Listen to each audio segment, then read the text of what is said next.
It's Friday night. That means it's time to discuss those stories and more from another busy week in politics. The host of the WGN Political Report, Paul Lisnek, is here. Thank you for coming, sir. We never have a week where there's nothing to talk about. I know. It's like every day, 3 or 4 things every day. Yep. Let's start off with the Trump Signalgate chat controversy. Okay. Still talking about it this week. More information has come out from The Atlantic, the person, Jeffrey Goldberg, who was on that chat, that they say should not have been. Right, that they say it was leaked. And that's the whole issue. He should not have been, but not just him, but anybody could get in on it. So the problem was that the way this probably should have been handled by the Trump administration was when it happened, admit that there's a goof and just say, we're checking into it, we'll investigate this, but this will never happen again, and move on. This would have been a 24, 48-hour story. But because of all the explanations and candidly the untruths that have been said about this story's not going away. It's not going away anytime soon. Many people want Pete Hegseth, the defense attorney, to resign. Also in Indiana today, we had a Congresswoman, Victoria Spartz. Her constituents were saying, hey, should he resign? Should he be fired? And she says no. Well, the bottom line is that if you're looking for the legislature to do anything, it's not going to happen. The legislature essentially these days is just neutered. It just is. So the only way anything's going to happen would be the people screaming and calling and requiring. They're pushing back. And because the representatives like Sparks, they're afraid. They don't want to go against Trump. They don't want to go against the administration. So that's why I say there's no legislature essentially right now. Nobody to stand up. Now, the more pressure the people put on the representatives, you know, in another, X number of months, years, when we start getting into primary season and all of that, some of these representatives may change their tune. Right now, they're trying to ride it out because they want support of the president. Last thing they want is for the president to primary them in a primary. This is the politics of all of that, but at the heart of this is safety and security. Yeah. Senator Duckworth, she put a point blank that our allies going to trust us with secrets and intelligence. Well, that's one of the critical issues. Now, some European allies have come out and said, oh, yes, we still trust the United States. Well, that's what they'll say publicly. But here's the bottom line. If this information, and I understand there's been this dialogue, is it a war plan? Is it an attack plan? The bottom line is anybody, and I've listened to enough military people talk about this, that it's pretty clear that this information should not have been part of a chat with all these people involved. Witkoff was in Russia at the time. They're listening to his phone. Tulsi Gabbard wouldn't admit whether she was on her personal phone or her private or her government phone. The thing is, you're not allowed to put signal on government phones. So clearly, many of these people were on their personal phones. And there's a setting on this to have had this conversation. It's a signal thing, deleted in 1 week or in 4 weeks, and it was set to delete in 4. But these kinds of conversations are required by law to be kept. They're kept in Library of Congress. They're kept in records. They don't go away. Now, a judge has ordered that they be kept. But yes, the issue is, will our allies look out there and say, we can trust the United States with classified or very serious information? Will they keep it secret? And Judge Boasberg is going to be involved in that too, right? Coincidentally, and by the way, coincidentally. I know some of the Republicans are like, this is a setup. It is done by random pick. And for those people who think it's a setup, Aileen Cannon in Florida was the random pick twice for Donald Trump's cases. So it's just the way truly the bouncing ball works in terms of a random assignment.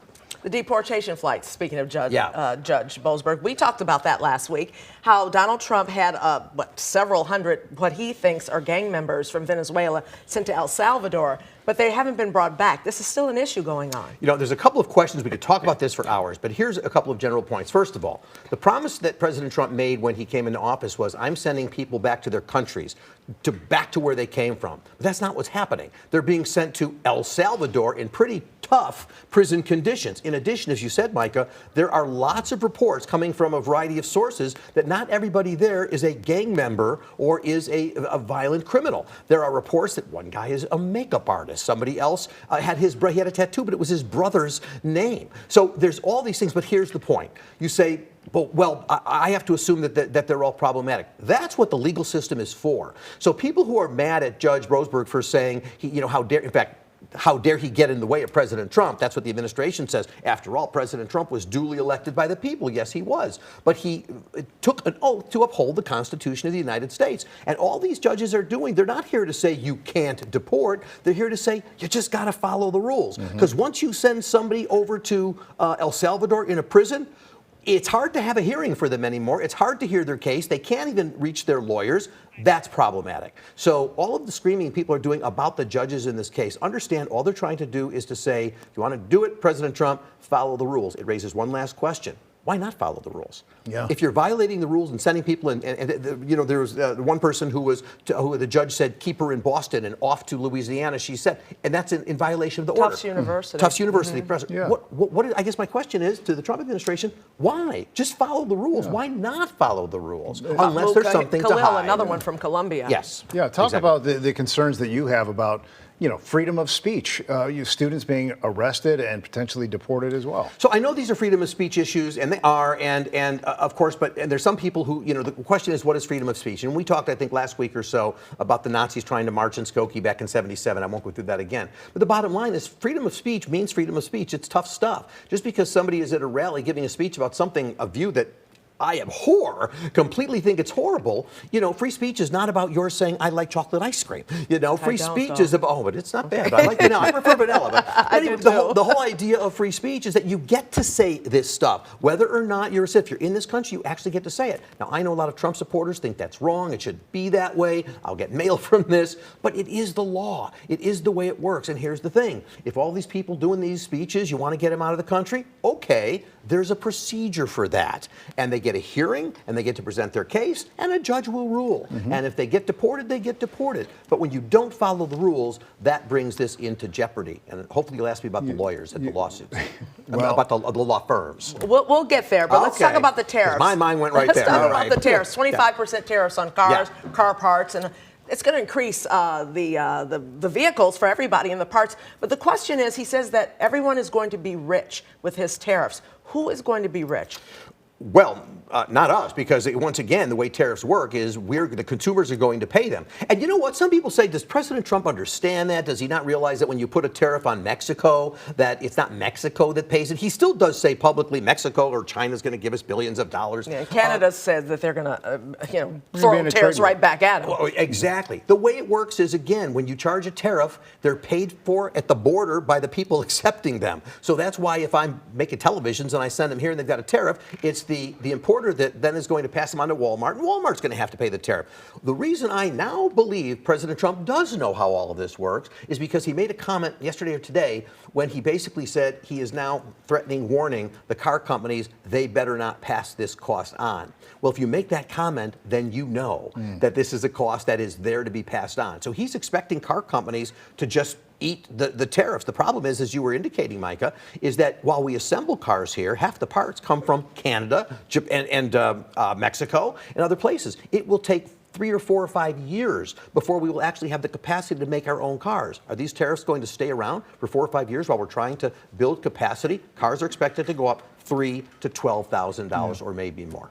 Yesterday, President Trump took essentially control of funding at the Smithsonian, putting J.D. Vance in charge of that. That seems an awful lot like what he did with the Kennedy Center. Where is this going to land? Well, yeah, the Kennedy Center, of course, well, that's another issue. But on the Smithsonian, last night's executive order was basically he's concerned about bad ideology represented there. But he pretty clear about what he's referring to. He's referring to the Museum for African American History, and he's referring to the Women's Museum, because part of the order is there may not be any trans woman as part of any exhibit in the Women's Museum. Now, and again, I understand people that don't support trans will say, well, he's right. It's not about whether he's right or wrong. You may agree with everything he's doing.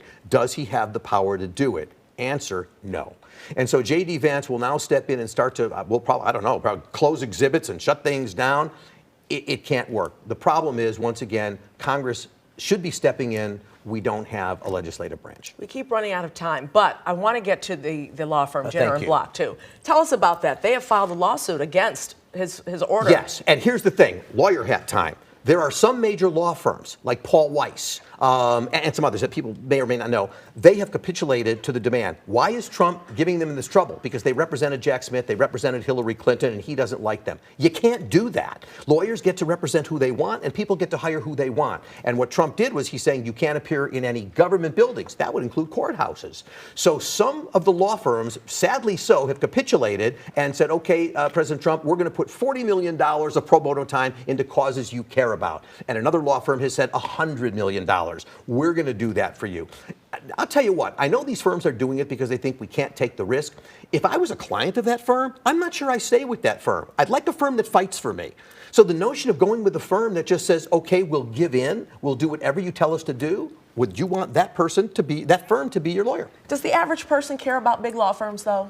Well, the Does average this matter person to them? probably can't afford a big law firm, but the thing is those big law firms that go to court to fight for those critical issues that do impact all of us, even though we might not be the plaintiff or a party of the case. But the critical law firms, and for them being able to do what they need to do, and Jenner and Block today, by the way, and another law firm, they're winning in those lawsuits. They got those temporary restrictions. Trump could still appeal. And the appeals will go on. I heard you talk about that in the 5 o'clock. The appeals will go on, but the bottom line is the law firms will ultimately win it. And then I wonder whether the firms that gave in $40 and $100 million will regret it. Tell us about the guests Sunday morning. Sunday morning, I've got Congressman Mike Quigley coming in because he was at those Signalgate hearings and asking questions. And when I saw him there, I went, we got to have him on the show. So he's going to talk about Signalgate, the cuts in health and Social Security, whether our foreign partners trust us. He knows better than all of us what's going on in that world. He'll talk about that. And secondly, Kirk Dillard, remember, former senator of Illinois, but now he runs the RTA, the chairman of the RTA. Ran for governor at one time. Ran for governor, right. So he's going to come in and talk about all the transit money problems, the RTA, the CTA, Metra, Pace. Should they merge? Should they not? How should run it?